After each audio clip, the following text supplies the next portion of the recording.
Assalamualaikum warahmatullahi wabarakatuh. Hai, apa kabar teman kos? Teman kos ya, karena nama program kita itu adalah Kosakata, kajian Islam, Al-Quran dan ceritanya. Jadi kita mau ngobrol-ngobrol soal Islam tapi secara santai, secara fun dan pastinya menarik untuk disimak. Nah, kita punya ustadz nih, udah punya ustadz yang ada di sini yang bakalan stay nemenin teman-teman kos semua yang ada di rumah. Jadi tausiah tapi santai, merasuk jiwa dan juga kalbu. Waduh. Halo Ustadz Monita, Assalamualaikum warahmatullahi wabarakatuh. Waalaikumsalam warahmatullahi wabarakatuh. Alhamdulillahirrahmanirrahim, Mbak Dini dan teman kos ya. Teman kos. Kali ini kita akan bicara apa ini Mbak Dini? Kita mau ini nih Ustadz. Ini kan sekarang tuh menuju era new normal ya. Oke. New normal yang sudah dicanangkan di beberapa daerah gitu kan. Kayak Jakarta udah lepas dari PSBB. Ya. Di Yogyakarta kemarin juga kayaknya baru pertama kali kan ya Car Free Day-nya diselenggarakan pertama kali. Tapi kirain ya, maksudnya orang tuh kan kirain bakalan masih takut-takut untuk keluar rumah, tapi ternyata ya mungkin ya mereka karena udah menahan diri di rumah terus 2 bulan gitu kan ya, akhirnya membludaklah Car Free Day, membludaklah di Jakarta juga ya, tempat-tempat untuk olahraga, tempat-tempat nongkrong dan bahkan mall juga akan dibuka nih Ustadz. Nah ini nih sebenarnya tuh bagusnya gimana sih, karena kita kan sebenarnya kan diajak untuk tahan dulu ya. Sultan juga sebagai kepala di daerah istimewa Yogyakarta itu juga sempet agak naik gitu loh, sensinya gitu kan, dia kayak aduh ini kok kenapa sih buru-buru banget, kalau nggak nanti ditutup lagi loh gitu kan. Nah kita sebagai umat Islam sendiri itu menyikapinya gimana sih Ustadz, karena sekarang kan juga masjid-masjid udah mulai dibuka, kemudian mall juga dibuka. Nah kitanya sendiri menyikapinya gimana, apakah bagusnya memang tahan dulu atau ya namanya juga memang bosen sih sebenarnya Ustadz ya jujurnya ya. Ya kalau dalam begini, kalau orang sholat, orang insya Allah sholatnya baik, khusyuk gitu, insya Allah nggak ada bosen. Karena posisi sholat itu kan dari dulu bacaannya ya itu. Nah, artinya kalau bacaan surat pendeknya sih dia bisa panjang ya. Tapi SOP-nya dari dulu ya begitu itu. Bahkan kita lakukan 1 hari 5 kali ditambah sunah-sunahnya. Dan kita alhamdulillah nggak pernah bosan. Kita dari dulu baca Al-Fatihah itu yang nggak pernah bosan kan, nggak ada kan, wah ini kok nggak begitu menarik ya, saya tak ganti yang lain kok rasanya bosan, nggak toh. Semakin kita baca ternyata semakin enak. Berarti kan kata kuncinya sebetulnya kalau kita pengen nggak bosan, kita itu harusnya mendekati Allah dengan berbagai macam amaliyah. Insya Allah itu akan membuat diri kita pelan-pelan itu bosannya juga akan hilang. Makanya kita lihat sahabat-sahabat dulu apa butuh klitih kan ya, enggak. Klitih itu kalau mohon maaf ya, klitih teman kos gitu kan. Artinya kalau bahasa klitih itu tidak identik dengan keburukan terus ya. Cuma akhir-akhir ini kalau di DIY misalnya kan klitih itu identik dengan keluar malam pakai sajam kemudian rusuh. Padahal dulunya klitih itu adalah orang keluar malam ngeluyur santai, atau orang keluar apa saja yang penting cari refreshing.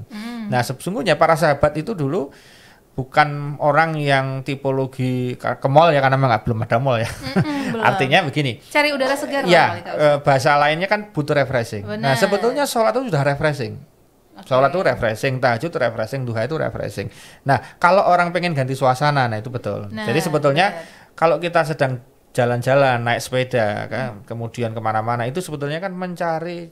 Sekarang kan banyak orang bilang kalau Anda resah gelisah itu bukan kurang piknik, kurang amal, kurang dekat sama Allah kan gitu. Nah tapi tidak dilarang piknik. Nah sekarang gimana kita menghadapi situasi new normal yang sudah mulai dibuka, terus apa yang kita lakukan? Maka yang betul tahan dulu. Dan dalam Islam itu sebetulnya menahan diri, sabar itu bagian yang terindah. Mengapa sih hubungan badan itu enak Mbak? Karena ditahan. Coba setiap hari 24 jam nggak pernah berhenti, ya rusak lah. Tertawa dia, rusak lah. Betul nggak? Makan, kenapa enak Mbak? Karena ada puasa. Benar. Coba kalau kita, aku lapar aku.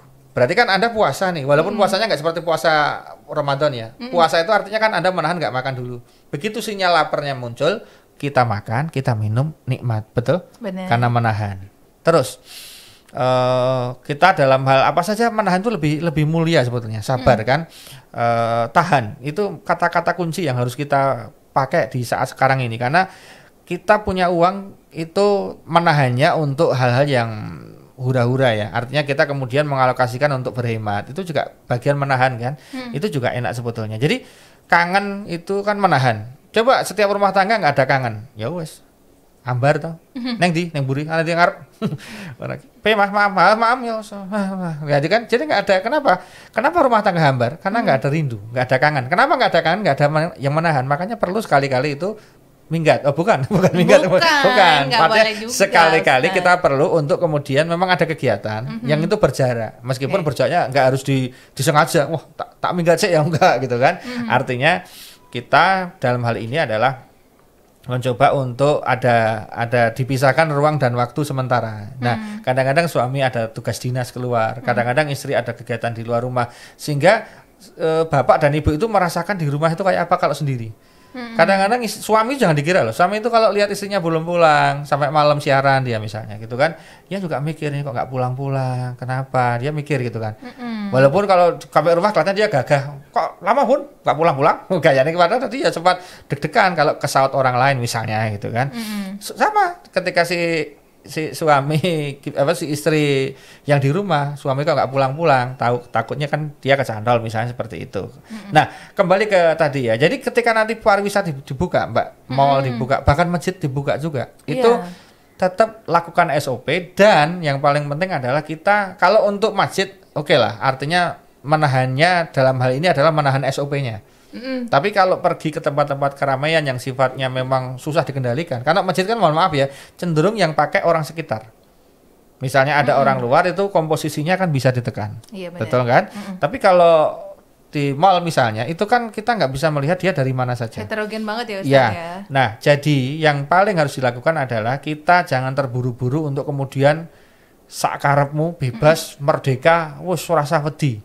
Itu jangan sampai terjadi. Kenapa? Nanti kalau ada apa-apa gelo itu bahasa Indonesianya apa ya? Kecewa. Jadi akan menyesal lah. Wah, ini kok sampai apa ya? Kok sampai seperti itu misalnya begitu. Takutnya itu kan ada apa new wave, ada second wave gitu kan ya. Karena di Cina kan sudah ada gelombang kedua, dan di beberapa tempat ketika dibuka datang itu ternyata juga ditutup kembali. Nah, kemungkinan besar itu kan kalau kita ibaratkan adalah seperti orang yang habis operasi, Mbak Dini. Jadi orang itu habis operasi kan masih dokter akan mengatakan nih, hati-hati ya, ini jangan dipakai dulu. Maksudnya jangan dipakai dulu tuh misalnya, mohon maaf, kaitannya dengan perut kan habis disesar, itu berarti kan jangan dipakai untuk yang berat-berat.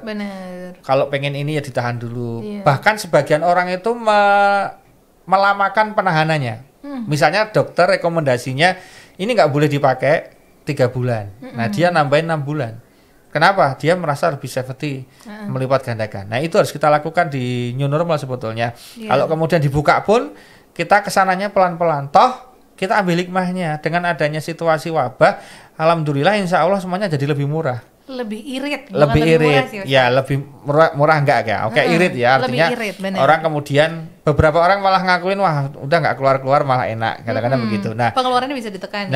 Nah ini ada hikmahnya, orang bisa menikmati wahana wisata nanti dengan mat-matan. Dulu kan orang lihatnya begini, misalnya mau ke tempat A, ekspektasinya adalah saya bisa menikmati. Sampai sana ternyata hanya antri foto. Karena banyak sekali. Jadi kita ternyata setiap wisata itu cuma antri foto. Akhirnya Mbak Dini. Jadi kenapa?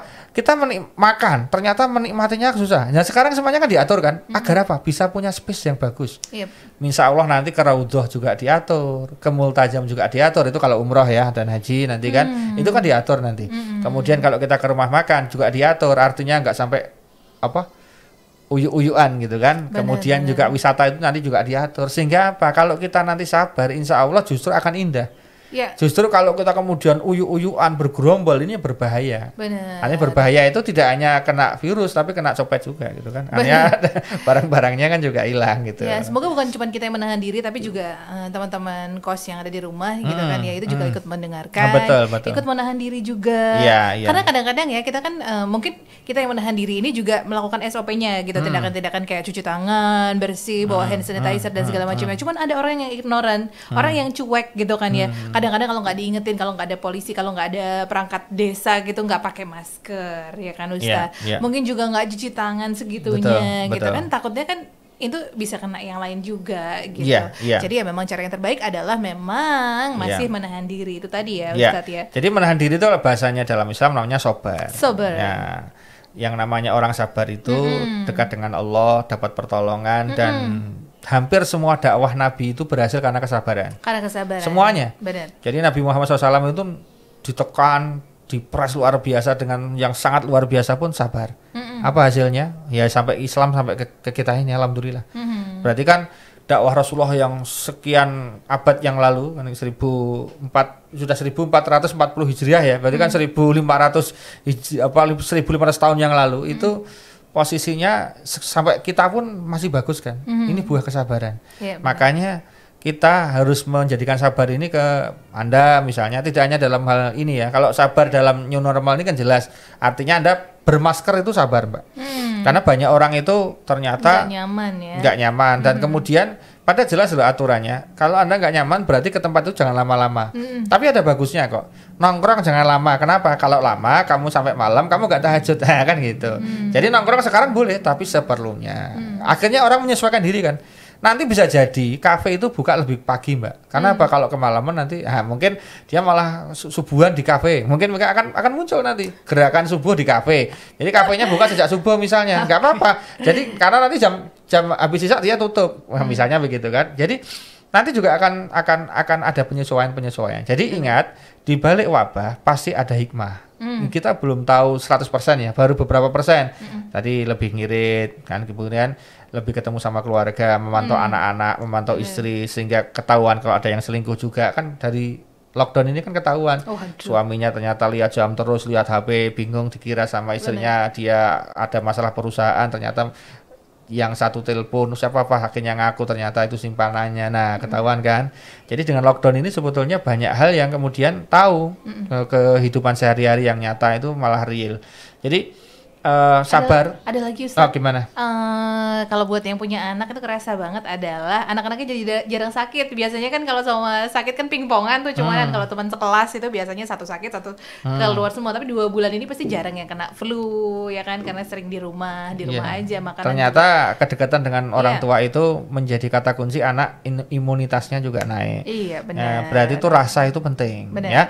Jadi kalau kita beragama tidak dengan rasa, tidak dengan akhlak, hanya dengan garis lurus yang sifatnya textbook saja, maka nggak ada rasa. Makanya kalau kita lihat di kosakata ini, kita ingin menyampaikan bahwa insya Allah nanti semua dalil kita sampaikan ya. Artinya ketika ada yang kunut sama nggak kunut, kita sampaikan yang kunut ini, yang nggak kunut ini, dasar hukumnya. Ketika subuh loh ini, ya. Kemudian ada yang tarawih 11, ada yang tarawih 23, ini ada dasarnya. Jadi kan orang asik enak gitu kan. Oh musik itu gimana? Ini yang haram, ini yang boleh gitu kan. Nanti kan di situ akan kita sajikan sehingga semuanya menjadi orang yang tidak mudah menyalahkan pihak lain karena memang ada perbedaan. Kecuali yang nggak beda ya kita sampaikan nggak beda. Misalnya gimana hukumnya nggak surat Ustadz, nggak ada hukumnya ya nggak boleh. Nggak boleh. Ya nggak ada tawar-menawar. Jadi perbedaan pendapat antara sholat, yang satu boleh satu enggak, itu nggak ada. Pasti nggak mungkin ya. Nggak mungkin. Karena kita semua itu kembali ke Quran. Ya gitu. betul. Quran jadi kan kalau ada 30 juz, suratnya ada berapa Ustadz? 114 surat. 114 itu ada banyak sekali bahasa. Ya. Jadi kembali ke tadi Mbak. Jadi kalau kita bicara sabar, yang namanya kesabaran itu akan berbuah kenikmatan yang luar biasa. Tidak hanya di dunia, insya Allah juga di surga. Benar. Nah, bahkan ini kita lihat ini sebagai kisah, karena tadi kan di kosakata kan ada kisahnya juga ceritanya. Imam Syafi'i itu ternyata saking sabarnya ibunya itu bilang gini ketika Imam Syafi'i mau belajar ilmu agama. Beliau mau belajar ilmu agama, kemudian dia pamit sama ibunya. Kata ibunya, oke selamat menempuh belajar ilmu agama. Silahkan engkau ke Madinah gitu kan, mencari ilmu di sana sebanyak-banyaknya. Sampai ketemu nanti di surga, di akhirat di surga nanti. Bayangkan, ibu bilangnya sampai ketemu nanti, berarti kan nggak usah ketemu nggak apa-apa. Bagaimana seorang ibu? Sabarnya untuk biar anaknya sukses dunia akhirat, ibunya rela nggak ketemu loh. Nah ibu-ibu kita itu sekarang ini kan beda. Baru sekolah aja udah ditengokin, pagi tengokin, siang tengokin, kemah tengokin. Jadi sabarnya kan kurang. Jadi memang kadang-kadang ibu-ibu dulu itu bukan nggak tega, tapi niru ibunya Imam Syafi'i kan. Artinya nanti aja ketemunya kalau memang sudah tepat waktunya di surga, kalau perlu ya nggak apa-apa ketemunya di akhirat sana, di surga nanti. Nah ternyata betul ketika setelah itu Imam Syafi'i nggak berani pulang.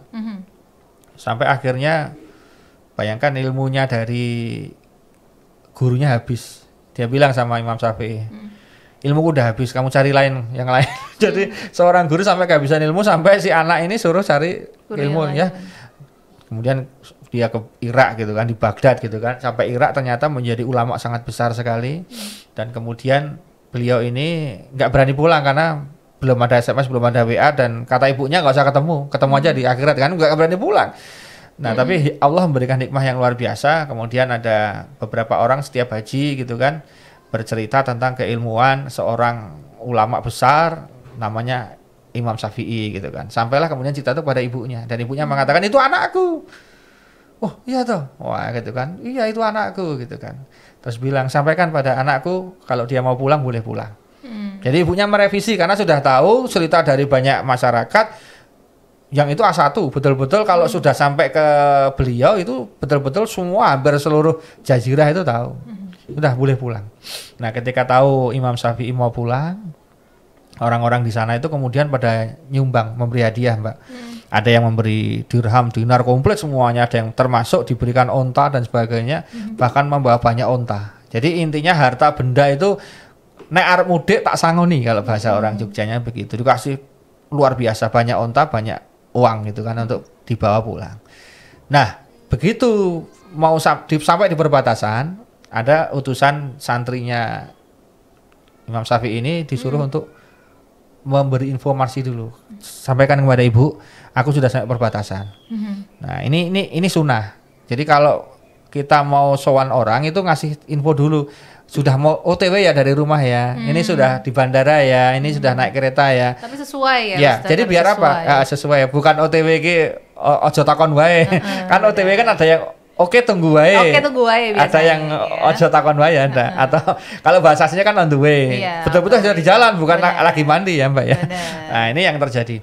Nah, ketika ngabarin itu adalah salah satu kenapa? Biar siap-siap. Siapa tahu dia belum punya masakan, dia masak dulu. Siapa tahu dia belum menyiapkan kamarnya, siapkan kamarnya dulu.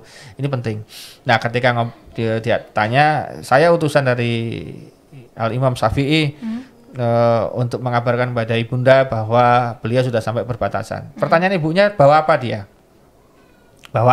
Ternyata dijawab oleh utusannya, beliau membawa banyak sekali onta-onta. Bawa harta lah bahasa kasarnya gitu kan. Apa kata ibunya ini? Sampaikan pada Imam Syafi'i, suruh pulang, aku nggak mau ketemu. Aku nggak perlu harta itu. Bayangkan, orang tua nggak perlu hartanya anak. Orang tua sekarang kadang-kadang terbalik, pengen anaknya dijadikan cara bagaimana dia dapat harta dari anaknya. Wes golek bojo sing sugih, golek bojo sing ayu, sing sugih le, kan gitu kan. Engko kayak kesimbok itu ada materialistik kan. Ibunya enggak. Pokoknya jangan enggak usah kalau gitu kan. Karena ceritanya kan ya apa adanya toh. Akhirnya disampaikan kepada Mas Syafi'i, kamu gimana Kak Ibu? Ibu enggak mau. Ibu suruh kamu panjenengan untuk pulang. Loh kenapa suruh pulang? Kamu cerita apa masih? Ada yang keliru ya? Ya, saya ceritanya begini-begini. Wah, keliru. Sampaikan kepada ibu, ceritakan. Imam Syafi'i datang membawa kitab. Dan onta-ontanya sudah dibagikan habis kepada seluruh penduduk yang ada di sini. Nah, begitu sampaikan lagi, Bu, ini Imam Syafi'i mengatakan beliau membawa kitab tapi tidak membawa onta karena onta sudah dibagi-bagikan. Kalau begitu udah, aku terima. Baru boleh. Bayangkan, ibu zaman sekarang yang kayak gitu ada? Ada, alhamdulillah ada Ibu Dini. Gitu, ya kan? Ya, jadi luar biasa lah, gitu kan. Jadi kita lihat ibu-ibu zaman sekarang ya terinspirasi dengan kisahnya ibundanya Imam Syafi'i yang begitu sangat luar biasa, memberikan kepercayaan untuk belajar agama. Yang dia mau adalah kitab ilmu. Berapa banyak orang sekarang kalau suruh beli buku kitab susahnya minta ampun. Quran aja minta gratisan gitu kan. Giliran makan yang enak-enak, berapapun dia beli. Jangan gitu ya. Jadi kalau kita untuk agama harusnya kita royal. Tapi kalau untuk duniawi biasa kita menahan. Ya makanya saya tadi bilang, kalau kita punya duit tahan, yang nggak penting nggak usah dibeli. Tapi kalau untuk sedekah jangan ditahan, lepas.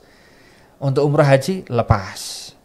Untuk ini termasuk kita melalui forum ini di channel ini juga sampaikan kepada para jamaah calon haji yang 1441 Hijriah ini harusnya insya Allah besok berangkat, tetapi karena pemerintah saat ini berkeputusan tidak memberangkatkan, walaupun pemerintah Saudi juga masih dalam posisi tentatif ya. Tapi kan sudah ada 10 negara yang sudah membatalkan keberangkatan, termasuk Indonesia. Jangan berkecil hati. Karena apa, insya Allah kalau Anda tidak mengambil semua setorannya, karena ada dua kan Mbak, setoran awal dan setoran pelunasan. Kalau yang diambil itu adalah setoran pelunasan tok, maka dia tetap dapat porsi dan akan berangkat di tahun besok. Tapi kalau dia setoran awal dan setoran pelunasan diambil semua, maka dia dianggap mengundurkan diri dan harus mendaftar dari awal. Mendaftar dari awal terus ya. Kalau saya punya saran lebih baik biarkan saja. Biarkan saja. Jadi toh nanti kalau kita ambil, mohon maaf ya, karena itu addressnya untuk agama, untuk niat haji, kok kita ambil, biasanya bisa berkurang, bisa hilang kalau nggak hati-hati. Maka kita lebih baik tidak usah mengambilnya. Usah gitu jadi investasi aja, siapa tahu insya Allah tahun depan berangkat ya. Insya Allah pahalanya lebih meningkat. Kenapa? Pahala sabar belum berangkat, insya Allah tetap dapat pahala. Ya, tetap dapat pahala. Ini kita doakan Raja Salman nanti diberikan kebijakan oleh Allah untuk istilahnya kebijaksanaan, hikmah, kemudian mengambil keputusan terbaik. Beliau juga saya kira gampang, kita doakan ya. Kita harus mendoakan, kenapa? Susah loh. Kalau saya buka beresiko, nggak dibuka juga beresiko. Karena dalam sejarah di eranya dia nanti nggak ada haji gitu kan. Itu kan juga yang tidak mudah kan. Nah, kita doakan yang terbaik. Ya, karena beliau kan menjadi penguasa Haramain saat ini, penguasa 2 kota suci Mekah dan Madinah. Jadi bagi jamaah haji kita doakan mendapatkan kesabaran. Yang belum berangkat, yang sekarang juga baru daftar, masih waiting list panjang, semoga ke depan Allah cepatkan. Yang belum punya duit untuk daftar, mudah-mudahan segera Allah berikan rezeki untuk daftar. Gitu kan. Intinya yang enak-enak aja lah. You are what you think, Anda apalah yang Anda katakan, you are what you say, Anda ada apa yang Anda katakan, dan you are what you think, Anda pikirkan. Jadi pikiran Anda, perasaan Anda itu akan terjadi di kemudian hari. Karena apa? Karena Anda sudah memikirkan dan Anda berkata. Maka mulai hari ini pikirannya yang baik-baik, katanya yang baik-baik, ya, termasuk suudzon dan sindar. Kita husnudzon pada Allah. Di balik Corona ada hikmahnya, di balik COVID-19 ada hikmahnya. Semuanya insya Allah akan banyak hikmahnya. Gitu ya. Sabar Anda, sabar jomblonya sabar, insya Allah sampai waktunya Anda menikah. Benar. Anda yang belum punya momongan, sabar, insya Allah waktunya Anda punya momongan. Iya, benar. Anda yang saat ini belum punya rumah, insya Allah waktunya nanti punya rumah. Benar. Anda yang masih punya utang, insya Allah waktunya nanti Anda lunas. Amin. Ya gitu kan, amin. Pokoknya channel ini kita bikin yang enak-enak, yang buat Anda semangat menjalani hidup, karena hidup ini sementara, tapi yang sementara itu kita maksimalkan Mbak Dini, sehingga kita insya Allah mendapatkan bahagia tidak hanya di dunia ini, tapi juga insya Allah di akhirat kelak. Amin. Amin ya rabbal alamin. Tuh makanya sabar itu memang ada dalam Al-Quran ya Ustadz ya. Kalau kata anak zaman sekarang tuh tahan dulu. Ya, karena sabar itu innallaha ma'as-sabirin. Allah itu beserta orang-orang sabar. Beserta itu berarti together bersama. Iya, together bersama. Satu rombongan loh, keren kan? Rombongan keren banget kan. Jadi itu bahasan kita kali ini ya di kosakata kali ini. Kosakata, jangan lupa nih teman kos ya. Kosakata adalah kajian Islam, Al-Qur'an dan ceritanya. Jadi di sini tuh kita bakalan kupas tuntas mengenai Islam dan juga Al-Qur'an ya. Nanti kita insya Allah bahas ada banyak banget. Iya, banyak banget yang bisa dibahas. Pertanyaan kan? Boleh banget kalau mau ada usulan, request apa yang bisa dibahas. Jangan lupa dong ya, klik like, subscribe, and comment. Jangan lupa. Ya. Nanti jangan lupa komen juga bahasan apa untuk kosakata kita selanjutnya ya. Terima kasih Ustaz Munif. Sama-sama. Kita ketemu lagi dalam kosakata selanjutnya. Kosakata, kajian Islam, Al-Quran dan ceritanya. Sampai ketemu lagi. Wassalamualaikum warahmatullahi wabarakatuh. Waalaikumsalam warahmatullahi wabarakatuh. Dong ding ding ding ding dong ding ding ding.